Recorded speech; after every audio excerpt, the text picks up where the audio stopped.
início a nossa lição de número 12, cujo título é O Reinado de Josias. O texto áureo diz: Então disse o sumo sacerdote Ilquias ao escrivão Safã: Achei o livro da lei na casa do Senhor. E Ilquias leu o livro a Safã, e ele o leu. Segundo Reis, capítulo 22, versículo 8. A verdade prática diz: nos dias de hoje, Deus ainda levanta homens e mulheres dispostos a combater a cultura da idolatria que se perpetua através das gerações. O objetivo geral, diz, é pontuar o avivamento gerado por Josias. Os objetivos específicos são: 1. Evidenciar o encontro de Josias com o livro da lei. 2. Destacar a dedicação de Josias na destruição dos ídolos. E 3. Identificar o retorno da celebração da Páscoa. Já entrando aqui na nossa introdução, a introdução diz: Josias foi o último dos reis justos de Judá. Nunca houve um rei como ele, que se voltasse para o Senhor de todo o coração. Este grande monarca e fiel homem de Deus expurgou o país de todas as falsas divindades ali colocada por seus ancestrais.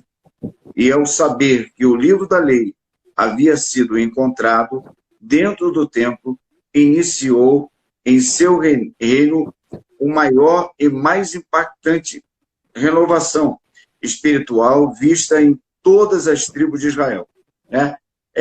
Eu gostaria de falar sobre essa palavra expurgar, que é a limpeza que Josias fez em Israel. Ele fez uma limpeza total. Quando nós olhamos para Josias, ele vem a ser o último rei justo, mas anteriormente a ele veio Manassés e Amon. Manassés, todo mundo sabe que foi um rei ímpio, mas, segundo Flávio Joséfo, ele se arrependeu e ele veio a se converter e fez de tudo para mudar a situação. Já o seu filho continuou no seu caminho de impiedade, Amon, e morreu com pouco tempo. É bom lembrar que ele teve pouco tempo porque estava na impiedade. Mesmo vendo o que aconteceu com seu pai, ele continuou fazendo o que o seu pai fazia. Eu queria destacar aqui a limpeza que Josias fez, lendo aqui o que Flávio Joséfo disse sobre a limpeza de Josias. Olha o que ele diz. Ele diz assim, e desde a idade de 12 anos, deu prova ilustre de sua piedade e justiça, pois exortou o povo a renunciar o culto aos falsos deuses e adorar ao Deus de seus antepassados. Começou, a partir de então, restaurar a antiga observância às leis, com a prudência de quem já era de muito mais idade. Fazia observar inviolavelmente o que piedosamente era determinado. Além dessa prova de sabedoria natural, serviu-se do conselho dos mais velhos e experimentados para restaurar o culto a Deus e restabelecer a ordem em suas terras. Assim, não corria perigo de cair nas faltas que haviam provocado a ruína de alguns de seus predecessores. Olha que coisa interessante, Ele se previu dos conselhos das pessoas mais velhas e inexperientes. Olha que exemplo, que lição maravilhosa que ele nos dá, Josias, ele foi alguém que soube ouvir o que os sacerdotes antigos tinham, o que os anciões antigos tinham para passar da parte de Deus, e isso é maravilhoso, Nós sabemos que quando alguém ouve, em Provérbios diz que na multidão de conselho há entendimento, né? E nós precisamos, irmãos, receber conselho de pessoas que são experientes com Deus, na vivência com Deus. Isso é muito importante, né? E é o que Flávio José destaca de Josias, né? Por que ele se mantém de pé? Porque ele vai dar ouvido a quem tem experiência com Deus. E aqui fica uma lição para nós, né? Darmos ouvido a quem tem experiência com Deus, quem está vivendo a vontade do Senhor. Porque muitas pessoas aparecem nesses dias falando sobre Deus, mas não tem uma vida com Deus. E ter uma vida com Deus traz experiência. Isso é diferente daqueles que apenas falam de Deus. Muita gente conta o testemunho de outros, mas não tem testemunho da própria vida do que vive com o Senhor, né? E isso é mais importante do que contar o testemunho de outras pessoas quando nós vemos pessoas que são fiéis na presença do Senhor. Sem mais demora, nós vamos estar passando ao nosso primeiro tópico, cujo qual hoje a responsabilidade é do nosso missionário Jonathan, né? Está trazendo para nós. Primeiro tópico, Josias repara o templo. O que nós podemos falar sobre isso, missionário Jonathan? Paz do Senhor novamente aos irmãos, a todos que nos acompanham, em nome de Jesus. Então, irmãos, vamos falar aí um pouquinho, né, sobre esse primeiro tópico e esse subtópico, né, de número 1, ao qual o autor dá o título, né, Achei o livro da lei no templo do Senhor. Eu quero ler com os irmãos um pedacinho só desse tópico, desse subtópico, né, ali, depois de 2 dos Reis, capítulo 22, versículo 8, que diz assim, o texto, né? Por este relato, percebe-se como era o nível de desinteresse das coisas de Deus por quem deveria zelar, não apenas pelo sagrado livro, mas pelo cumprimento das leis divinas expressas nele. Nós vamos ver, irmãos, que Josias ele vai estar, nesse capítulo 22, ele vai estar começando a reinar com 8 anos de idade. E o texto é bem claro ao nos ensinar e ao nos mostrar que ele vai reinar, ele vai tomar o reinado, vai reinar, e no que ele está reinando, ele vai ver que algo precisa ser feito. E esse algo era fazer alguns reparos na casa de Deus.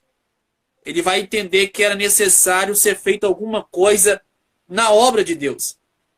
E ele vai trazer esse contexto para nós, dizendo, ó, vai lá e busca, né, pede ao Quias que vai, busca, né, tudo aquilo que tinha de dinheiro, né, de contribuições, de oferta, de dízimos naquela época, para que pudesse dar ou fazer, né, ali a obra da casa do Senhor. E nós vamos ver que o interessante é que quando Josias ele faz isso, ele dá essa questão, essa oportunidade, fala ao povo para ir, ele vai dizer que era para dar aos pedreiros, aos obreiros, aqueles que estavam trabalhando, né, uma forma de confiança que eles fazeriam o que era para ser feito. Só que o texto diz que vai ser achado um livro. E esse livro não é qualquer livro, é o livro da lei. Isso me chama muita atenção, por quê? Porque, na verdade, o pastor ele falou sobre Manassés, e eu queria voltar nesse assunto. Porque Manassés reinou 55 anos. Mas houve um tempo em que Manassés, ou a maioria do seu tempo, Manassés estava totalmente na idolatria. Manassés não dava atenção ao livro da lei. Manassés não deu atenção ao que estava sendo feito no templo. Não. Eles viraram as costas para aquilo que era de Deus. E o interessante é que Manassés é justamente filho de quem? De Ezequias. E Ezequias tinha um compromisso com Deus. Só que ele não seguiu os conselhos do seu pai. Ele não seguiu ali a caminhada do seu pai desde o começo. Ele preferiu andar em caminhos tortuosos. Só que nós vamos ver que o texto que eu li diz que eles não tinham nenhum interesse. Eles não zelavam por aquilo ali. Enquanto seu pai, Ezequias, zelava pela obra, zelava pelo templo, tinha compromisso com o templo, Manassés já não tinha esse compromisso. É totalmente diferente, é o oposto daquilo que o seu pai era. O que me chama a atenção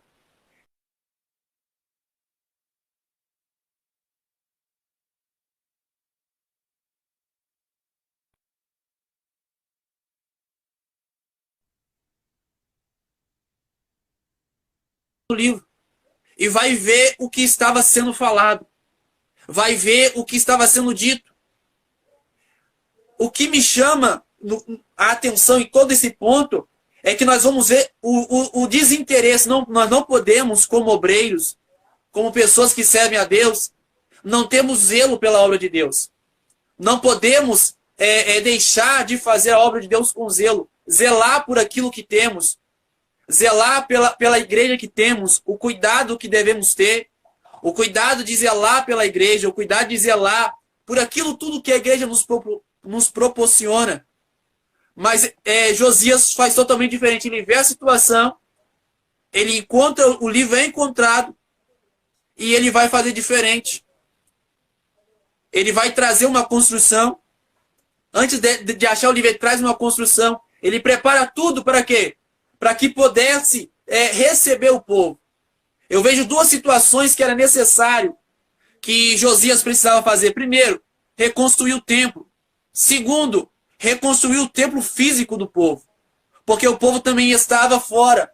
O povo também estava voltado com a sua mente para a adoração atrás. Mas Josias não. Josias pega e vem, toma agora uma posição de servir a Deus. Quebra os altares que tinham sido levantados, desfaz tudo e começa uma nova adoração. Só que no subtópico de número 2, nós vamos ver que o rei rasgou as suas vestes. E isso chama também a atenção. Por quê? Porque quando ele achou o livro da lei, quando ele achou aquele livro, o texto é bem claro ao dizer para nós que o livro que foi achado trouxe até ele o quê? Um impacto. Olha para você ver como que é a palavra de Deus. Como que é importante termos a palavra de Deus. O texto é bem claro que vai trazer um impacto na vida de Josias. A Bíblia, a palavra de Deus que nós temos, ela tem que trazer um impacto na nossa vida. Quando lemos a Bíblia, temos a Bíblia em nossa mão e lemos ela tem que trazer um impacto na nossa vida. Ela tem que transformar o homem. Ela tem que fazer diferença no homem. Nós não podemos ler a Bíblia e continuar do mesmo jeito, da mesma maneira. A Bíblia, ela traz para nós um impacto de entendermos que estamos errados, de entendermos que estamos falhando, que estamos no pecado. É isso que a Bíblia de Deus, ela traz para nós. Ela tem que trazer um impacto. É isso que aconteceu na vida de Josias. O texto é bem claro, dizendo que houve um impacto na vida de Josias. Ele se sentiu tão com sentimento de pecado, que o texto diz que ele rasgou as suas vestes. Josias não procurou ali se justificar pelo seu erro, pela sua falha, mas ele decidiu observar. Muitas vezes, né, o impacto que nos traz a palavra, né, as pessoas querem o quê? Querem achar uma desculpa, querem dizer que não tem nada a ver, querem dizer que é assim mesmo, não. Mas a Bíblia, quando ela traz um impacto, é para a mudança do ser humano. E Josias viu que era necessário ter uma mudança, ter uma diferença naquele tempo. É por isso que eu vejo, quando Jesus tem uma palavra ao coração do homem, ou Deus dá uma palavra ao coração do homem, há uma diferença. Olha o que aconteceu com Zaqueu. Zaqueu só viu Jesus. Aí Jesus falou: me convém pousar hoje em tua casa. Aí o texto diz que eles vão entrar e vão conversar, tomando assim partes. Aí o próprio Ezequias fala assim: eu devolvo duplicadamente o que tenho roubado ou o que eu tenho defraudado. Por quê? Porque a palavra de Deus, ela transforma o homem. A palavra de Deus, ela faz mudança na vida do homem. Quando temos as palavras de Jesus, é porque haverá uma mudança. A palavra na vida de Josias trouxe um impacto e trouxe uma mudança naquele tempo. A palavra na vida de Zaqueu trouxe um impacto e trouxe uma mudança na vida de Zaqueu. Se nós olharmos a história de Jesus com Nicodemos, também traz totalmente uma história que era necessário que Nicodemos ouvisse. Por quê? Porque ele foi impactado pela palavra. E qual palavra que era? Que era necessário ele sair da carne e vir por espírito. Então é isso que nós temos que ver. Que a palavra, se ela não trazer um impacto dentro de nós para a mudança, nós não estamos vivendo o evangelho. Nós não estamos vivendo verdadeiramente o evangelho. Só que ela trouxe esse impacto na vida de Josias.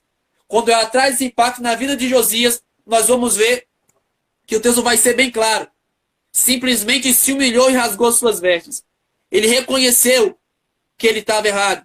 Ele conheceu a situação que ele estava vivendo. Poderia estar em pecado ou estava em pecado. Então nós precisamos reconhecer e não querer achar desculpa para o nosso pecado. Não querer achar artimanhas para o nosso pecado, caminho para o não. Precisamos reconhecer, se humilhar, descer até a presença de Deus, pedir perdão pelo que estamos errados, pelo que fizemos errado, e não procurar desculpa. Josias não procura desculpa em momento algum. O texto diz que ele vai rasgar as suas vestes. Ele vai tomar ali as suas vestes e vai rasgar. Se você for ver, era para Josias ter feito como Amon fez. Continuar no pecado, mas ele não fez assim. Ele viu que ele estava errado. Ele viu que alguma coisa estava errada e ele se rasgou. Ele rasgou as suas vestes e colocou ali para que ele pudesse continuar, para que ele pudesse ver que ele precisava ser transformado. No texto, no subtópico número 3, nós vamos ver que ele vai dizer, entendendo a vontade de Deus. Nós precisamos entender qual é a vontade de Deus. Porque muitas das vezes, nós não compreendemos qual é. Aí queremos trazer algumas situações para o meio. Querer trazer algumas situações para aquilo que nós estamos vivendo. Primeiro nós precisamos ver a vontade de Deus. Aí o texto é bem claro dizendo que a vontade de Deus ali na vida naquele tempo ali, ele vai consultar a profetisa. E a profetisa vai dizer que haverá uma destruição. Só que não vai ser destruído por causa de quem? Por causa de Josias, que estava orando. Aí quando eu li esse subtópico 3, me fez lembrar de quem? Me fez lembrar de Sodoma e Gomorra. Quando Abraão chega até Deus e diz, mas se tiver 50 lá, o Senhor vai destruir? E Jesus não destruiu. E 45 também não. Por quê? Porque havia uma pessoa justa naquele ambiente. A cidade de Jerusalém só não é destruída porque há alguém que está orando, há um justo naquele lugar que é Josias.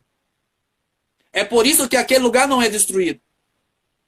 Então, quando há alguém que ora, alguém que clama a Deus, ainda que era para haver uma destruição, ainda que era para haver brigas, difamações, né? Deus cuida desse que está ali no meio. Deus cuida daqueles que estão ali, né? Porque era para ser destruído, mas Deus não vai deixar ser destruído por causa de Josias, que ali ainda estava.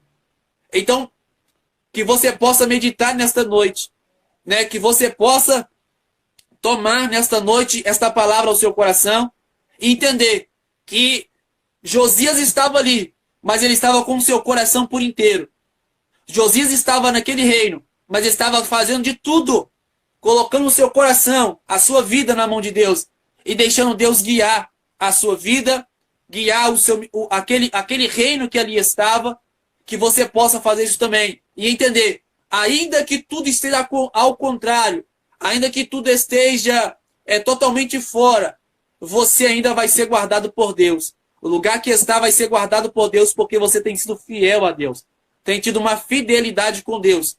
E Deus cumpre, Deus ama quem é fiel a Ele. Amém? Que Deus abençoe, em nome de Jesus Cristo, aos meus irmãos, em nome de Jesus. Que Deus abençoe. Aleluia. Deus abençoe o missionário Jonathan, né? Palavra gloriosa. Joséfo continua dizendo, né, sobre Josias, ele diz aqui, esse príncipe era tão bom e tão inclinado à virtude que durante toda a sua vida se propôs imitar o rei Davi, tomando como um modelo, né? Então, olha a importância. Ele tomou a vida de Davi como um modelo, porque a história de Davi até os dias de hoje é contada em Israel, né? Se você chegar lá hoje e falar sobre Davi, todos eles esperam porque eles sabem que há um trono de Davi e um dia virá um rei que sentará sobre ele, que será Jesus, né? Porém, nessa época aqui, todo mundo tinha Davi como um modelo. E, no caso, aquele que fosse fiel. E o rei Josias, sendo um garoto de 12 anos, tomou o exemplo de Davi e estava tomando todas as obras de Davi como exemplo para a sua vida. Que coisa maravilhosa a gente ouvir isso, né? É uma coisa maravilhosa a gente ver esse exemplo de Davi na nossa vida, né? Na vida atual que nós hoje temos como cristão, que possamos levar esse exemplo, como o nosso irmão falou, dentro desses 3 subtópicos, a importância, né, de